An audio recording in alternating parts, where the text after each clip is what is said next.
So in our going around the world, we discovered that there were paradoxes that all the managers that we talked to had to deal with. And on the left-hand side of this chart is what I would say are individual characteristics which each of us has inside of us and that we need to celebrate in our employees.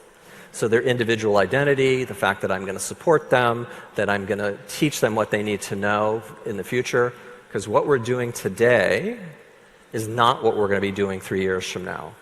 And if I'm not teaching them the new things that they need to know, how are we as a company going to be successful? On the right-hand side of this chart is the idea of taking all of those great ideas from our employees and harnessing them to create something that we couldn't individually do. So I simultaneously want to support somebody's individual identity, but I also want to create a collective identity. The collective identity is basically just the sum of all the people in the organization being added together. I want to support each of the people in my organization, but it also turns out I need them to argue with each other, and I need them to argue with me. Because if we're not arguing, the best ideas are not coming out. I mentioned learning and development. What we know today is not going to be what we need to know 3 years from now. But on the other hand, we still have to have performance. So if I send people to classes all the time, then there's not going to be any performance of just paying the bills for this year. So there's a tension between learning and performance, and learning and development and performance, right?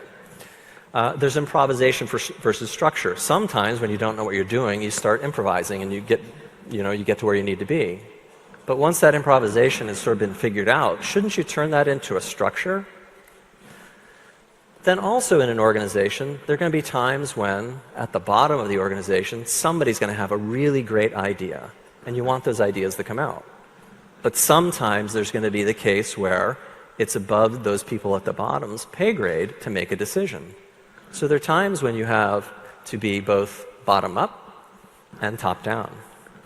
And it turns out that these little humans that are on there, since I'm an animator, I can make the chart animate. The reason that animation happened is because each of these 6 dimensions is something that you're balancing all day long with every single conversation you're having.